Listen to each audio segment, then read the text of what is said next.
और आइए अब जानते हैं अन्नदाता निःशुल्क फोन के माध्यम से पूछे गए समस्याओं का समाधान। अन्नदाता निःशुल्क फोन संपर्क सेवा के माध्यम से पूछे गए प्रश्नों में से आज हमने जिस प्रश्न को कार्यक्रम में शामिल किया है उसे पूछा है ग्राम अलीगंज, जिला जमुई के कृषक परमानंद झा ने। ये दुधारू पशुओं में पाइका रोग की समस्या के उपचार के बारे में जानकारी चाहते हैं। तो परमानंद झा जी, आपकी जानकारी के लिए प्रस्तुत है कार्यक्रम का ये अंश। किसान भाइयों नमस्कार। ये पाइका नामक जो बीमारी होती है ये विशेष करके हमारे जो पालतू पशु होते हैं उसमें से भी जो दुधारू पशु होते हैं उन सबों में इस रोग की होने की संभावना अधिक होती है। इसके कारण में ऐसे तो कई तरह के कारण होते हैं, पर पाइका बीमारी का जो सबसे मुख्य कारण होता है ये मिनरल के अभाव के कारण शरीर में कई तरह के खनिज पदार्थों की जरूरत होती है जो शरीर के सभी उपापचय क्रियाओं को समुचित रूप से चलाते हैं। तो इसमें विशेष करके फास्फोरस, सोडियम और मैग्नीशियम की अचानक कमी होने के कारण पशुओं में ये बीमारी होने की संभावना रहती है। फास्फोरस की कमी पशुओं में आमतौर पर लंबे समय तक अपर्याप्त मात्रा में चारा लेने से उत्पन्न होती है और लंबे समय तक पशुओं के आहार में फास्फोरस की कमी के कारण क्रोनिक फास्फोरस की कमी हो जाती है। इस प्रकार की फास्फोरस की कमी शुष्क क्षेत्र में चरने वाले पशुओं में पाई जाती है, क्योंकि इन स्थानों की मिट्टी में स्वाभाविक रूप से फास्फोरस कम मात्रा में पाया जाता है। हम खनिज पदार्थों की जो बात कर रहे हैं इनकी कमी होने के भी कई कारण होते हैं। जैसे कोई किसान भाई क्या होते हैं कि दुधारू पशुओं को उचित मात्रा में हम मिनरल मिक्सचर अलग से नहीं दे पाते हैं, तो उसकी आपूर्ति पूरी तरह से नहीं हो पाती है और शरीर में धीरे धीरे इसकी मात्रा घटते जाती है और धीरे धीरे करते करते कुछ दिनों में ये जो हमारे पशु हैं, दुधारू पशु हैं या जो दुधारू नहीं है, उन सबों में भी इस बीमारी को आने की संभावना बढ़ जाती है। इसके साथ साथ जो किसान भाई फाइबर जो रेशा की मात्रा होती है, संतुलित आहार में अगर रेशा की मात्रा भी उचित मात्रा अगर न रखी जाए तो ये बीमारी होने की संभावना होती है। पाइका रोग पीड़ित पशु में कुछ लक्षण उत्पन्न होते हैं जिन्हें देखकर आप रोगी पशुओं को आसानी से पहचान सकते हैं। इन लक्षणों में पशु खाद्य पदार्थ के अलावा अखाद्य पदार्थ जैसे ईंट, पत्थर, मिट्टी, मल मूत्र, कागज, कपड़े आदि खाने लगते हैं। इसके अलावा पशुओं के स्वास्थ्य में गिरावट और कमजोरी, प्रजनन संबंधित विकार आदि भी देखने को मिलते हैं।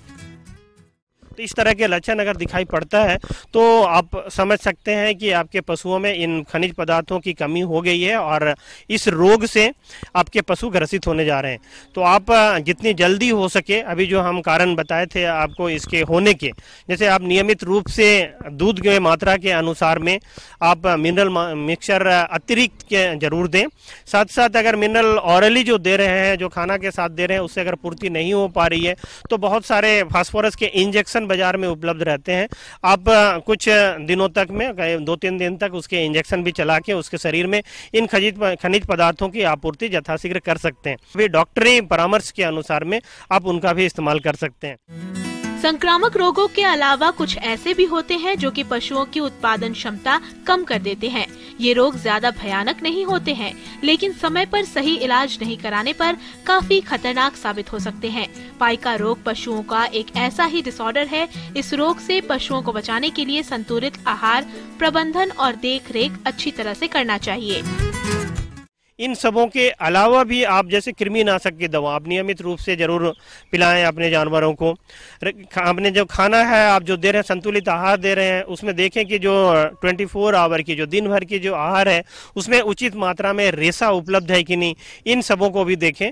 अगर आप इस तरह के प्रबंधन करते हैं तो इस बीमारी से आसानी से आप निजात पा सकते हैं और जो जानवर इस बीमारी से ग्रसित है उन सबों को भी आप ठीक कर सकते हैं। इसके अलावा अगर पहले से सजग रहें आपके दुधारू पशुओं के प्रति और जो दुधारू पशु नहीं है उन सबों के प्रति भी इन उपायों के साथ आप अगर सजग रहते हैं तो पाइका बीमारी से बहुत आसानी से आप बचाया जा सकता है, अपने पशुओं को बचा सकते हैं।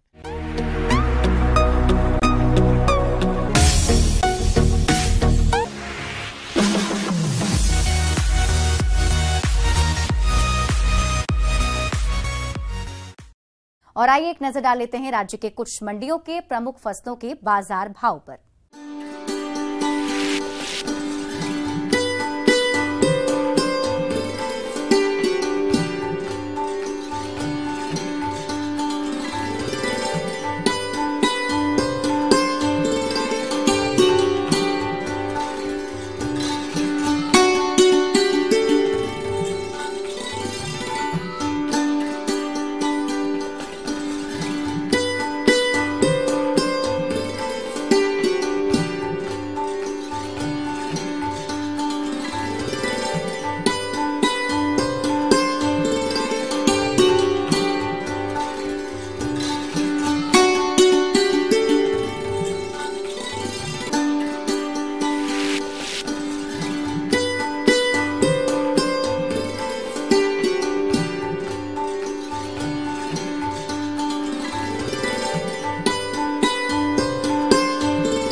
किसान भाइयों, कृषि संबंधित समस्या और सुझाव के लिए आप हमें इस पते पर संपर्क कर सकते हैं।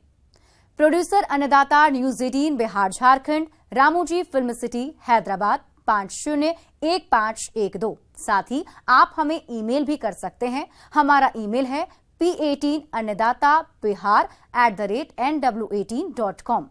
इसके अतिरिक्त आप हमें निःशुल्क हेल्पलाइन नंबर 1800889216 पर सोमवार से शनिवार सुबह 10 बजे से शाम 4 बजे के बीच संपर्क कर सकते हैं।